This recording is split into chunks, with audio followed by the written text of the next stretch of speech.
በጭራሽ አታስፈራራ፣ በጭራሽ አታስፈራራ። ለበላይ አካል አመለክታለሁ አትበል። አውሬው ያስፈራ የነበረው ተኝተህ ስለነበረ ብቻ ነው።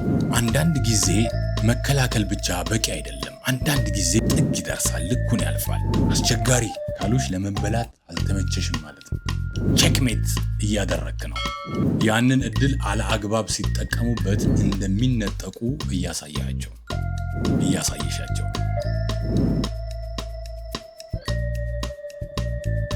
ሃይ ጋይስ፣ ዛሬ የማጋራችሁ ሀሳብ ትንሽ ጠንከር ያለ፣ በተለይ የሚስተር ናይስ ጋይ ሆኖ ለዘመናት ለኖረ ሰው ትንሽ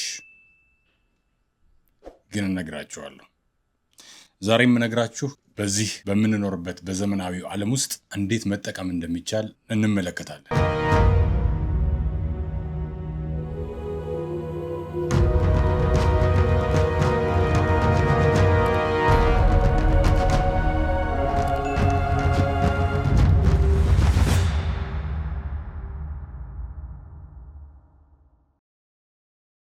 ከሆኑ ሰዎች ጋር ቆይተህ ስትሄድ ወይም ከውይይቱ ወጥተህ ስትሄድ እጆች ይንቀጠቀጣሉ። ለምን እንደሆነ አታውቅም። አልጮህብህም፣ አልመቱህም። እንዲያውም በግልጽ ሊታወቅ የሚችል ስድብ ወይም ክፉ ቃል እንኳን አልተጠቀሙም። ነገር ግን ባዶነት ይሰማሃል። ልክ በትህትና ለማስተናገድ እየጣርክ ሳለህ በጣም የሆነ አስፈላጊ የሆነ ነገር እንደተሰረክ አይነት ስሜት ተሰምቷል። ቃላቶቻቸውን በአእምሮህ ትመላልሳለህ።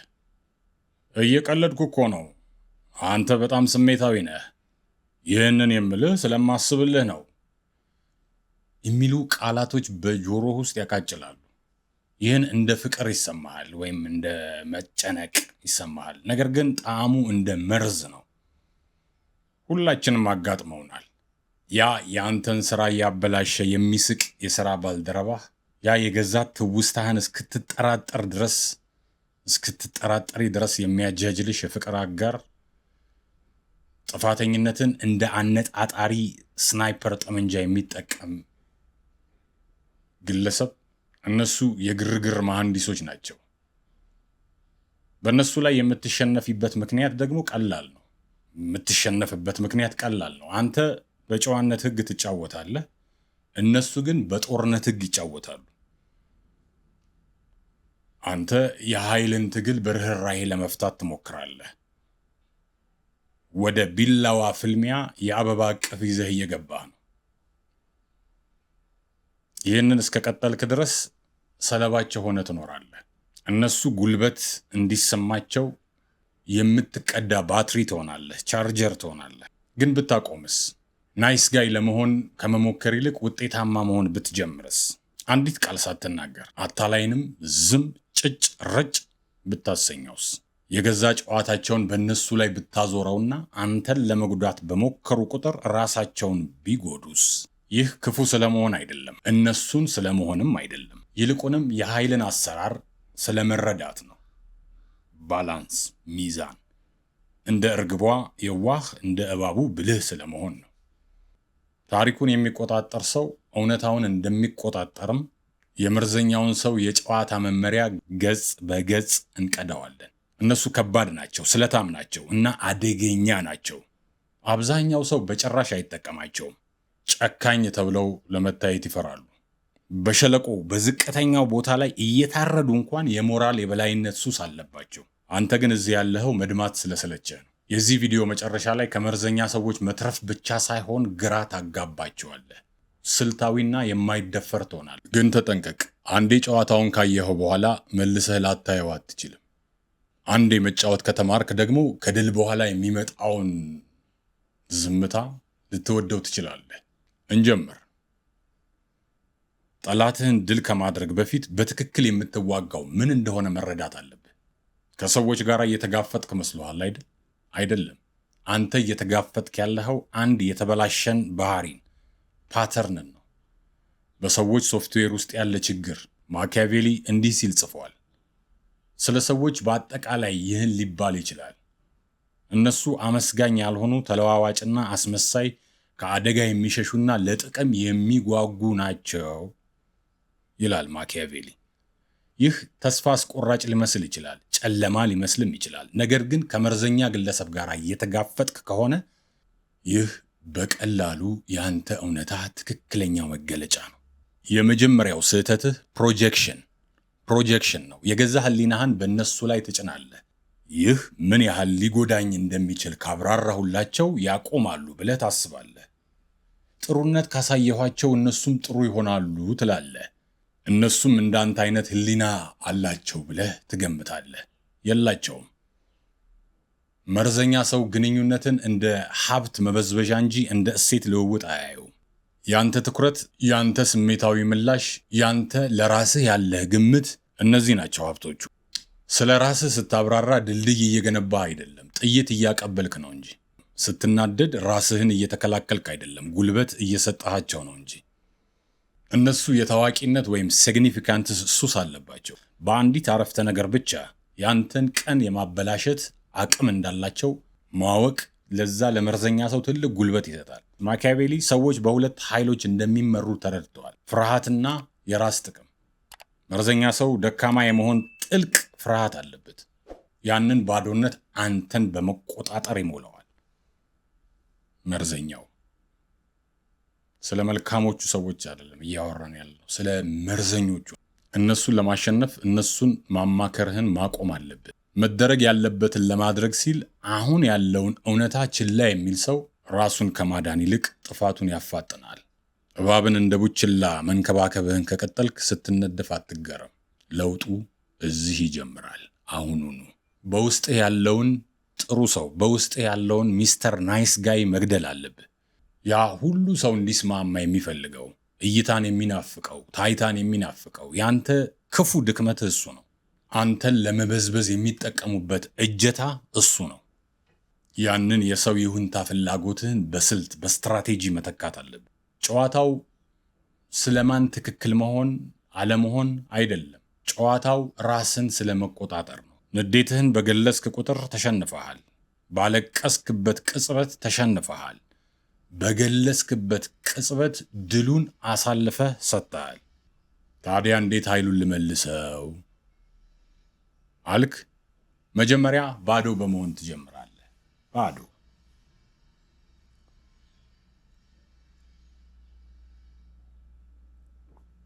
ማኪያቬሊ እንዲህ ብሏል፣ ሁሉም ሰው የምትመስለውን ያያል፣ ጥቂቶች ግን እውነተኛ ማንነትህን ይረዳሉ ይላል ብሏል።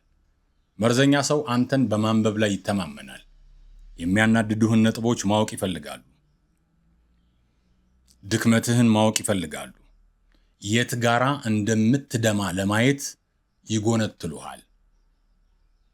ስለ እውቀትህ፣ ስለ እውቅናህ እንደሚጨንቀህ ካወቁ ስለ ስራህ ረቂቅ ቀልዶችን ይቀልዳሉ። መጥተው እንደምትፈራ ካወቁ ዝምታን እንደ ቅጣት ይጠቀማሉ። ኢግኖር ያደርጉሃል። እነሱ ያንተን ስለ ልቦና እያጠኑ ነው። ያንተ መከላከያ ደግሞ ሊጠና የማይችል መሆን ነው። በዘመናዊው ስነ ልቦና ይህ ግሬይ ሮክ ሞድ፣ እንደ አመዳማ ድንጋይ መሆን ይባላል፣ ጅብማ።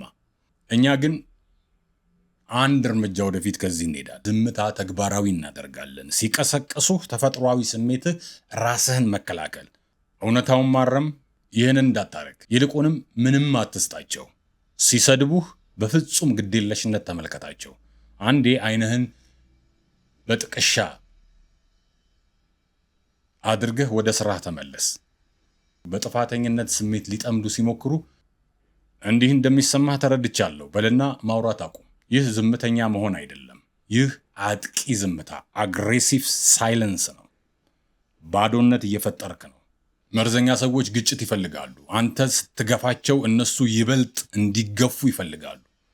ግድግዳ ላይ ተደግፈህ ግድግዳው በድንገት ቢጠፋ በአፍጢምህ ትደፋለህ። አንተ ያ በድንገት የሚጠፋው ግድግዳውን በድንገት ስትጠፋባቸው በአፍጢማቸው ይደፋሉ። እስቲ ይህንን ሁኔታ እንመልከት። የሥራ ባልደረባህ በስብሰባ ላይ እንዲህ ይላል፣ እንግዲህ አንዳንዶቻችን ስራ ስንሰራ ሌሎች ቀድመው የሚሄዱበት ጊዜ ያላቸው ይመስላል ይላል። እንድትናደድ ይፈልጋል። ባለፈው ሳምንት 3 ቀን አምሽቼ ሰርቻለሁ እንድትል ይፈልጋል። በአለቃ ፊት ራስህን ስትከላከል እንድትታይ ይፈልጋል። እርምጃ ይሄ ነው። ማርክን ተመልክተው። ለ3 ሰከንድ ዝም በል። ዝምታው ይርዘም። ይህም ለሱ እንጂ ላንተ ምቾት እንዳይነሳህ አድርግ። ከዚያም በእርጋታ የሚያስገርም አመለካከት ነው ማርክ በለው እና ወደ አለቃህ ዞረህ ስራህን ቀጥል። ምን ተፈጠረ? ነዳጁን ከልክለኸዋል። ምላሽ ባለመስጠትህ የሱ አስተያየት ትንሽና የማይረባ እንዲመስል አድርገሃል። ለሱ ግምት እንደማትሰጥ ለሁሉ አሳይተሃል። ይህ ቴራፒውቲካዊ ግዴለሽነት ነው። ይህ ከማንኛውም ስድብ በላይ ይጎዳቸዋል። ምክንያቱም ስድብ ማለት ያ ሰው አንተን ለማበሳጨት በቂ ቦታ አለው ማለት ነው።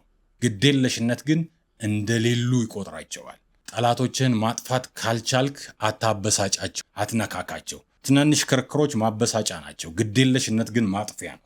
ይህ ዲሲፕሊን ይጠይቃል። በእርግጥ በረዥም ጊዜ ጦርነቱን ለማሸነፍ ሲባል በዛች ቅጽበት የገዛ ኩራትህን ዋጥ ማድረግ ይጠይቃል። የገዛ ባህሪያቸው ወደ እነሱ እንዲመለስ መስታወት መሆን፣ ሪፍሌክት ማድረግ አለብህ። ራስ ወዳድ ሰው ባዶነቱ ሲመለከት ይደነግጣል። ታክቲኩን ይጨምራል። ድምፃቸውን ከፍ ያደርጋሉ። ይበልጥ ይጨክናሉ። ይህ የሽንፈት መቃረቢያ ነው። ይህ ቤተሰቡ ዝም ሲለው ሕፃን ልጅ የሚያሳየው አይነት ግትርነት አይነት ነው። ይህ ሲሆን አትሸነፍ። ይህ ያንተ የማሸነፍ ምልክት ነው። መቆጣጠሪያቸው ስለተበላሸ ነው ይበልጥ የሚጮሁት። ቁልፉ አልሰራ ብሏቸው እየተጫኑ ነው። ግን ምንም እየተፈጠረ አይደለም። በባዶነት ውስጥ ቆይ። እያሰለጠንካቸው ነው። ተግባራቸው ምንም ውጤት እንደማያመጣ እያስተማርካቸው ነው። በመጨረሻም ወደ ቀላል ሰለባ ይሄዳሉ። ምክንያቱም አዳኞች ሰነፎች ናቸው። ቀላል ሲሳይ ይፈልጋሉ። አንተ ድንጋይ ከሆንክ ሊበሉህ አይችሉም። መረጃ ኃይል ነው። በጤናማ ሰው እጅ ጥልቅ ግንኙነት ወይም ኢንቲሜሲ ትስስር ነው። በመርዘኛ ሰዎች እጅ ግን ጥልቅ ግንኙነት መጠቀሚያ ወይም ሌቨሬጅ ነው። የነገርካቸው እያንዳንዱ ሚስጥር፣ የተናዘዝከው እያንዳንዱ ፍርሃት፣ ስለ አለቃህ ወይም ስለ አጋርህ ያማከርከው ሁሉ መዝገብ ላይ ይሰፍራል። ለትክክለኛው ጊዜ የሚጠበቅ ጥይት ነው። ልዑሉ ሚስጥሩን ለራሱ እንዲይዝ መክሯል። ልዑሉ አንተ ነህ። ሌላ ልዑል እንዳትጠብቅ። ጠቢብ ልዑል ሐሳቡ እንዲታወቅ ማድረግ የለበትም ይላል። የስትራቴጂካዊ ብዥታ ስትራቴጂክ አምቢዩጊቲ ጥበብን መማር አለብህ። ሕይወትህን ለነሱ ማሰራጨትህን አቁም። ብሮድካስት አታድርግ። በእርግጥ በማህበራዊ ሚዲያ ዘመን ሁሉንም ነገር እንድናጋራ ተለማምደናል። ድላችንን፣ ሽንፈታችንን፣ የአእምሮ ጤና ትግላችንን እንለጥፋለን። እውነተኛ እየሆንን ይመስለናል። ነገር ግን ለአታላይ ለመርዘኛ ሰዎች ያንተ እውነተኝነት የድክመቶችህ ካርታ ነው። ብቸኝነት እየተሰማህ እንደሆነ ከለጠፍክ አታላዩ መቼ ጥቃት መሰንዘር እንዳለበት አድፍጦ ይጠብቃል። መቼ መሰንዘር እንዳለበት ያውቃል። ገንዘብ እያጠረህ እንደሆነ ለመርዘኛ ሰው ከነገርክ እንዴት እንደሚገዛህ ያውቃል። አንተ እንደ ጉም መሆን አለብህ። እንዴት ነህ ሲሉ እውነተኛውን መልስ አትስጥ። የተለመደውን መልስ ስጥ። ደህና ነኝ፣ ስራ በዝቶብኛል፣ ታውቀዋለህ አይደል በልና ዝም በል። ጨዋ ሁን፣ ደስ የሚል ሰው ሁን፣ ግን ዝርዝር ነገር አትናገር። ይህ ተቆጣጣሪውን ያሳብደዋል። የማያውቁትን ነገር መቆጣጠር አይችሉማ። ያን ያልወደድከውን ስራ ልትለቅ ካሰብክ ለማንም አትናገር። የጎን ስራ ሳይድ ቢዝነስ እየጀመርክ ከሆነ ለማንም አትናገር። የፍቅር ግንኙነት ችግር ካለብህ ጥሩ አድማጭ ነኝ ለሚል ለዛ መርዘኛ ጓደኛ አትንገረው። ለማታለል የሚፈልግ ሰው ሁል ጊዜ የሚታለልለትን ሰው ያገኛል። መርዘኛ ሰዎች ፕሮፌሽናል መረጃ አውጪዎች ናቸው። ዲግ ያደርጋሉ። በኋላ ላይ ሊያጣምሙት የሚችሉትን መረጃ ካንተ ይቆፍራሉ። በኋላ አጣማው ያመጡልሃል ለራስ። ያንን ምግብ ቤት እኮ እጠለዋለሁ ብለህ ነበር ይላሉ ከ6 ወር በኋላ በሰዎች ፊት አንተን ወጥነት የሌለው ሰው ለማስመሰል። እጠለዋለሁ ያልከው ቦታ ተገኝተሃል እያለ። ገንዘብ የለኝም ብለሃል ነበር እንዴ ይላሉ አዲስ ጫማ ስትገዛ ጥፋተኝነት እንዲሰማህ ለማድረግ። ምንም ካልሰጣቸው የሚያጣምሙት ነገር አይኖራቸውም። ይህ ከባድ ነው። ሚስጥራዊ የሆንክ ይመስልሃል አይደል? አዎ ነህ። ግን ሚስጥራዊነት አንድ አይነት ጋሻ ነው። በእንስሳቱ ዓለም ራስን መሰወር ወይም መደበቅ ካሞፍላዥ ፈሪነት አይደለም፣ መትረፍ ነው፣ ሰርቫይቫል ነው። ተመሳስለህ ትኖራለህ። ይሄ በወታደራዊ ህግም ይሰራል። ተራ አሰልቺ፣ ምንም ትኩረት የማይስብ ሆነ ትታያለህ። እንደዚህ አሰልቺ ስትሆን ድራማ አያገኙም፣ የሚፈጥሩት ነገር አያገኙም። ዝርዝር ነገር ስትደብቅ መጠቀሚያ አያገኙም። እቅድህን ስላላወቁ ሊያደናቅፉህ አይችሉም። ፖከር እየተጫወትክ እንደሆነ አስብ። ካርታ እየተጫወትክ እንደሆነ አስብ። ሌሊቱን ሙሉ ሲያጭበረብር ለነበረ ሰው ካርታህን አታሳይም። ካርታህን ደረትህ ላይ ትለጥፋለህ። ሊከፍቱ ይሞክራሉ። በጣም ዝም ብለሃል። ምንም አትነግረኝም፣ እየተራራቅን ያለን ይመስለኛል ይልሃል። ይህን ለምን እንደሚያደርጉት እወቅ። ይህ ማጥመጃቸው ነው። ምላሽ እንድትሰጥ እየፈለጉ ነው። አይ እንዲህ እኮ ነው፣ እንዲህ አይደለም፣ እንዲህ ነው ብለህ የሆድህን ዝርግፍ አድርገህ እንድትናገር ይፈልጋሉ። ማጥመጃቸውን አትዋጥ። መልስህ በእውነት ስራ ላይ ትኩረት አድርጌ ነው። ያ አዲሱ መኪናህ እንዴት ነው? ያ አዲሱ ስራህ እንዴት ነው? በልና አቅጣጫ አስቀይር። ትኩረቱን በእነሱ ላይ አድርግ። መርዘኛ ሰዎች ስለ ራሳቸው ማውራት ይወዳሉ። ያውሩ። እነሱ ሲያወሩ አንተ ታጠናለህ። እነሱ ሲያወሩ አንተ ደህና ነህ። ሴፍ መረጃ እያሰባሰብክ ነው። እነሱ ካርታቸውን እያሳዩ ነው። አንተ ግን ካርታህን ደብቀሃል። ይህ ነው የኃይል ልዩነት። በስፖርቱ ዓለም ጁዶ የሚባል ጽንሰ ሐሳብ አለ። በጁዶ የተቃዋሚውን ኃይል አትቃወም፣ ይልቁንም የነሱን ጉልበት በነሱ ላይ ትጠቀመዋለህ። ሲገፉህ ትስባቸዋለህ፣ ሲስቡህ ትገፋቸዋለህ። ይህንን በንግግር ማድረግ ትችላለህ። ኩራት የሁሉም ጨካኝ ድክመት መሆኑን ያውቅ ነበረ። መርዘኛ ሰው ሊያጠቃህ ማቆብቁቦ ይጠብቃል። አይሆንም እንድትል ይጠብቃል። አዎ ብትልስ ምን ይፈጠራል? ለጥያቄዎቻቸው ሳይሆን ለተፈጠሩ እውነታ አዎ ስትል ይህ ፎጊንግ ይባላል። ለምሳሌ አንድ መርዘኛ ሰው አንተ በጣም ተስፋ አስቆራጭ ነህ፣ በጭራሽ አትጠይቀኝም ቢልህ ተቃውሞ ሲሆን ሁልጊዜ እየመጣው እኮ ነው፣ ባለፈው ሳምንት ነበርኩ፣ አንተ በጭራሽ ደስተኛ አትሆንም ካልክ ውጤቱ ለአንድ ሰዓት የሚቆይ ጠብ፣ ክርክር። እነሱ እያሸነፉ ነው፣ ምክንያቱም ይፈልጉታል ይሄንን። የጁዶ ምላሽ ሲሆን ግን ልክ ነህ፣ እንደምትፈልገው ያህል ላልመጣ እችላለሁ፣ ከዚያ ዝም በል። ምን እንደሚሆን ተመልከት። በእነሱ እይታ ያለውን እውነት ተቀብለሃል። ነገር ግን ምንም ጥፋተኝነትን አልተቀበልክም፣ ይቅርታም አልጠየክም፣ ለመለወጥ ቃልም አልገባህም። ዝም ብለህ ተስማማህ። ልክ ነህ የሚሉ ሁለት ቃላት። እነዚህ ሁለት ቃላት ለመርዘኛ ሰው ትልቁ የንግግር ማጥፊያ ናቸው። እነሱ ለጠብ እየተዘጋጁ ነው። እጅጌያቸውን ሰብስበዋል። በሜዳው ውስጥ እየዘለሉ ነው፣ እያሟሟቁ ነው። አንተ ግን ተረጋግተህ ተቀምጠሃል፣ ጸጥ ብለሃል። ያንን ንዴታቸውን የሚያስቀምጡበት ቦታ ያጣሉ። የዛን ጊዜ የሚያሳርፉበት ቦታ ይጠፋቸዋል። ንዴቱ ተመልሶ እነሱን ይመታቸዋል። ሌላን ሞክር፣ ሌላ እንይ። አንድ አታላይ አሁንስ እብድ እየሆንክ ነው ቢልህ ተቃውሞ ሲሆን እብድ አይደለሁም አንተ ነህ እያጃጃልከኝ ያለኸው ካልክ ውጤቱ አየህ እየጮክ ነው፣ እብድ ነህ። ወጥመዱ ተደገሰ። ጁዶ ምላሽ ሲሰጥ ለምን እንዲህ እንደታየህ ይገባኛል። ያ የአረፍተ ነገሩ ማብቂያ እውነታውን ሳይሆን የእነሱን አመለካከት ብቻ ያረጋግጥልሃል። ያንተን ቅዠት እያየሁት ነው እያልካቸው ነው። ይህ ያበሳጫቸዋል። ስምምነትን ሊዋጉት አይችሉም። ይህ የማይያዝ ያደርግሃል። የተስማማህ ትመስላለህ፣ የተሸነፍክ ትመስላለህ።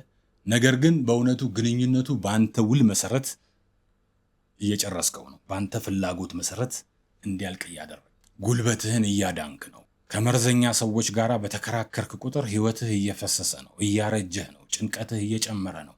ዋጋ አለው? አንተን ላለመረዳት በቆረጠ ሰው ፊት ትክክል መሆንህን ማረጋገጥ ዋጋ አለው? የለውም። ሰላም ለማግኘት ሲባል ድሉን ለነሱ ስጣቸው። ልክ ነህ። ዕቃ በማጠቢያው ማሽን ውስጥ ዕቃ በትክክል በመደርደር ጎበዝ አይደለሁም። ከዚያ ዘወር በል። ህይወትህን ተደሰትበት። የዕቃ ማጠቢያውን ድል ይውሰዱት። አንተ ግን አእምሮህን ጠብቅ። ይህ ትልቅ የኩራት ቅነሳን ይጠይቃል። ኩራትህ መጮህ ይፈልጋል። እኔነትህ መጮህ ይፈልጋል። ፍትህ ይፈልጋል። ነገር ግን ፍትህ ብርቅ ናት። ሰላም ግን የምትፈጠር ናት። ከኩራትህ ይልቅ ለሰላምህ ቅድሚያ መስጠት አለብህ። ብልህነት ማለት ችግሮችን መለየትና ከሁለቱ ክፉዎች ያነሰውን መምረጥ መቻል። ያነሰው ክፉ እነሱ እንዳሸነፉ እንዲያስቡ መተው ነው። ትልቁ ክፋት ግን እነሱን ለማሳመን ስትሞክር ነፍስህን ማጣት ነው። መባተል ነው። ስለ መኖር አውርተናል። ከነሱ ጋር ስትሆን እንዴት እንደምትሆን። አሁን ደግሞ ስለ ትልቁ መሳሪያ እናውራ፣ ስለ አለመኖር፣ አብሰንስ። ማኪያቬሊ አለመኖር ትናንሽ ፍላጎቶችን ያጠፋል፣ ትልልቅ ፍላጎቶችን ግን ይጨምራል ብሏል። ከመርዘኛ ሰው ጋር በተያያዘ አለመኖር ጋሻህም ሰይፍህም ነው። አቅርቦትና ፍላጎት። ሁል ጊዜ የምትገኝ ከሆነ ርካሽ ነህ። ሁል ጊዜ ለመመታት የምትመች ከሆነ ይመቱሃል። ትጠራጠር። እጥረት መፍጠር አለብህ። ይህ ዝም ብሎ መጥፋት አይደለም። ኖ ኮንታክት ብቻ አይደለም። አንዳንድ ጊዜ መጥፋት አትችልም። ምናልባት አለቃ ሊሆን ይችላል። ስራ ነው፣ ትሄዳለህ፣ ታገኘዋለህ። ነገር ግን ስሜታዊ አለመኖርን መለማመድ ትችላለህ። ስልክ ሲደውሉልህ ወዲያው አታንሳ። ለቴክስቶች ወዲያው ምላሽ አትስጥ። በግዴታ ስሜት ብቻ በሁሉም ስብሰባዎች ላይ አትገኝ። አለመኖርህን ስታሳይ የእነሱን ባህሪ ትበጠብጠዋለህ፣ ትበጣጥሰዋለህ። አንተ ሁል ጊዜ ባለህበት እንደምትገኝ ለምደዋል። ያ ነገር ሲንቀሳቀስ ግራ ይጋባሉ። የት ነበርክ ብለው ይጠይቃሉ። ለምን ችላ እያልከኝ ነው ይላሉ። መልስህ በጣም ስራ በዝቶብኝ ነበር። አንተ እንዴት ነህ? ብዥታና አለመኖር አንተን ማግኘት መብት ሳይሆን ልዩ ዕድል ወይም ፕሪቪሌጅ መሆኑን እያስተማርካቸው ነው። ያንን ዕድል አለአግባብ ሲጠቀሙበት እንደሚነጠቁ እያሳየሻቸው ነው።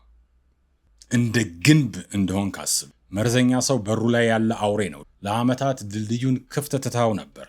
ገብተው ምንጣፍህን ያቆሽሻሉ፣ ብርህን ይሰርቃሉ እና ይሄዳሉ። አንተ ቆመህ ታለቅሳለህ። ለምን እንዲያደረጉ ትላለህ። ድልድዩን ስበህ ዝጋው።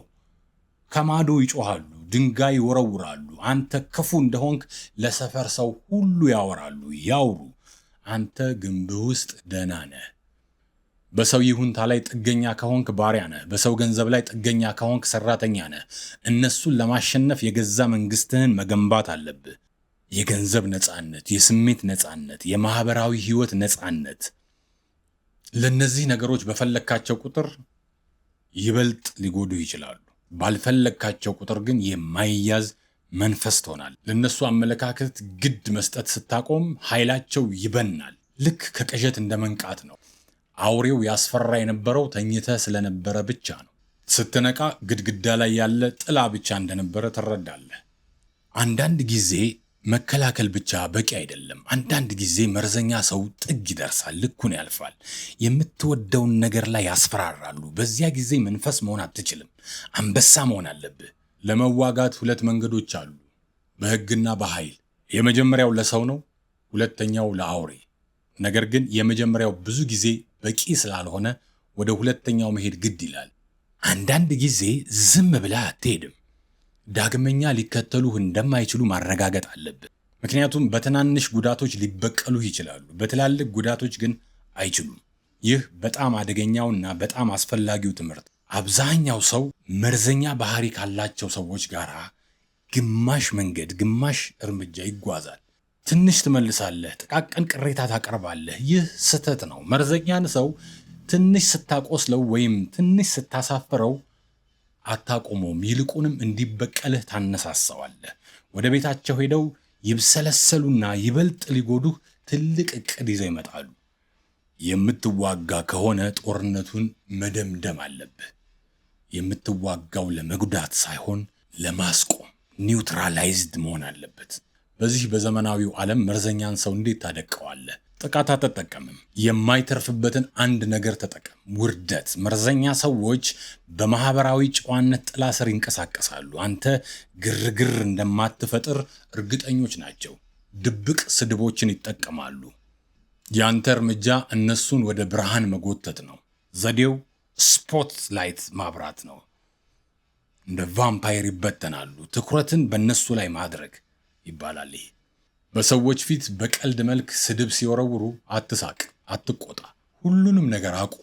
በጥልቅ ጉጉት ተመልከታቸውና እንዲህ በል፣ በትክክል ምን ለማለት ፈልገህ ነው? ልታብራራልኝ ትችላለህ? በልና ዝም በል። በሳቅ ሊያልፉት ይሞክራሉ። እየቀለድኩ እኮ ነው፣ በጣም ስሜታዊ ነህ ይላሉ። እንዳያመልጡ። እየቀለድክ እንደሆነ ገብቶኛል፣ ግን ቀልዱ አልገባኝም። ለምን እንደሚያስቅ ልትነግረኝ ትችላለህ? እስቲ ንገረኝ በል። አሁን ክፍሉ ዝም ይላል። ጭንቀቱ ይጨምራል። ቴንሽን ይሆናል። እነሱ ያልባቸዋል። ወይ ክፉ እንደነበሩ ማመን አለባቸው፣ አለበለዚያ ደግሞ ሞኝ መስለው መታየትን ይመርጣሉ ወይም ይታያሉ። ጭንብላቸውን ገፈህ አውሬነታቸውን አሳይተሃል። ይህ ትልቅ ድብደባ ነው፣ ምክንያቱም ማህበራዊ ጭንብላቸውን ሰብረሃዋል። ራስ ወዳድ ሰው በአደባባይ ከመዋረድ ይልቅ ፊቱ ላይ ቢመታ ይመርጣል፣ ቢተፋበት ይመርጣል።